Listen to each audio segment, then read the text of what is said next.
अस्सलाम वालेकुम मेरी यूट्यूब फैमिली जी, कैसे हैं आप? उम्मीद करती हूँ आप सब ठीक होंगे।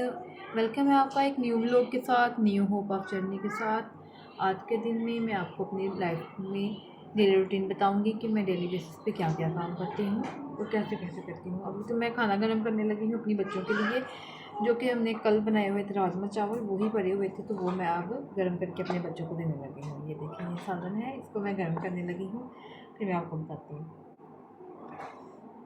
बाकी डेली बेसिस पे ज़िंदगी में कुछ हादसे ऐसे हो जाते हैं कि हम उनको लेके डरे ही रहते हैं कि हम कैसे ज़िंदगी को गुजारें और हम सर्वाइव भी कर पाएंगे या नहीं कर पाएंगे। यही सोच सोच के हम मतलब अपनी उम्मीदों को हार बैठते हैं, मतलब अपनी हिम्मत जो हमें पैदा होती है वो भी हमारी टूटने लग जाती है। तो मैं जिस रेंट के घर पे रह रही हूँ, मैं उसकी आपको स्टोरी बताती हूँ कि ये जो मैं रेंट के घर पे रह रही हूँ, ये मतलब 6 पोर्शन बने हुए हैं। ये है तो एक घर, लेकिन एक घर में ही उन्होंने फ्लैट के जैसे बनाया हुआ है, जिसपे मतलब फ्रंट पे ये एक, नीचे एक कमरा है, गैराज है।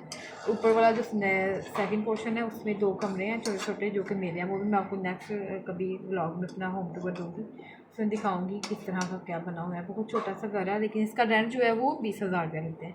और जो सबसे ऊपर एक पोर्शन है, वहाँ एक आंटी कह लें, क्योंकि मुझसे काफ़ी एज की हैं वो रहती हैं।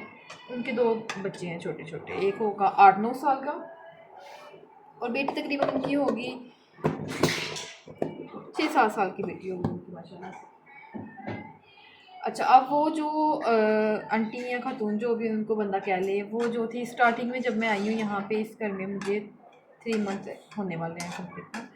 जब मैं स्टार्टिंग पे आई हूँ यहाँ पे, तो जो माला मकान थे वो मुझे लगे थोड़े से ठड़की टाइप ना, लेकिन मैंने उस चीज़ को इग्नोर किया कि नहीं हो सकता, मेरा ये वहम है ना। लेकिन ये वाकई में वो ऐसे ही थे।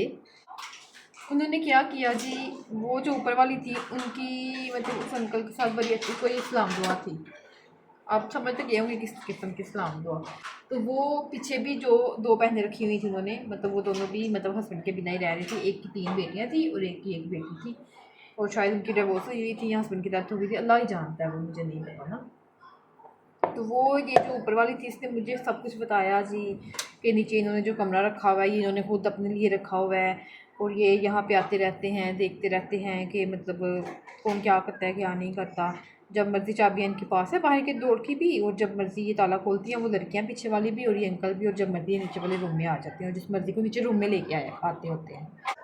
मैंने उस चीज़ को इतना मतलब गौर नहीं किया उस चीज़ पे ना, कि ये क्या मुझे बता रही हैं और क्यों बता रही हैं। फिर उन्होंने आहिस्ता आहिस्ता मुझे ना उनके खिलाफ़ बातें बतानी शुरू कर दी कि मुझ पे वो बहुत जुल्म करते थे, मतलब बहुत ज़्यादा कोई भी बात होनी तो मुझे ही गलत ठहराते थे, तो उन लोगों को अच्छा कहते थे। मैंने कहा शायद हो सकता है ये चीज़ ऐसे ही हो। मैंने इस चीज़ को ऐसे ही एक्सेप्ट किया ना, कि ओके ठीक है, ये चीज़ ऐसे ही हुई होगी। लेकिन मुझे नहीं पता था कि ये नेक्स्ट मेरे लिए भी ऐसे ही मसला बनने वाला है।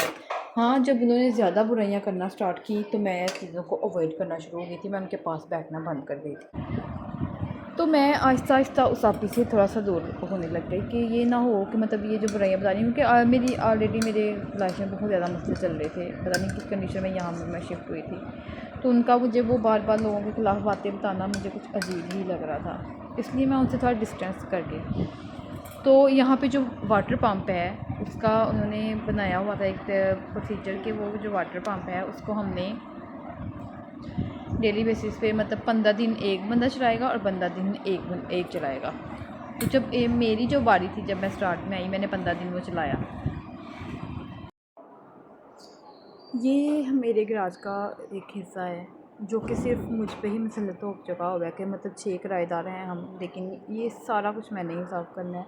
वो मैं 10 दिन के बाद करूँ, वो मैं 2 दिन की बात करूँ, या वो मैं डेली बेसिस पे करूँ, ये मैंने ही साफ़ करना होता है। और इसको साफ़ करती हूँ, फिर भी ये देखें, ये लोग ये नीचे आते हैं, इस टूटी को खोलते हैं गैराज वाले को, सारे यहाँ पे मिट्टी वाले पाँव तोड़ के अपने अपने पोर्शन में साफ़ अपने पाँव लेके जाते हैं। लेकिन जो सेकंड वाला पोर्शन मेरा है, वहाँ तक ये गंदे पाँव ऐसे ही जाते हैं। और सीढ़ियों पे मैं कहती हूँ अल्लाह माफ़ करिए, पता नहीं ये लोग रहते कैसे।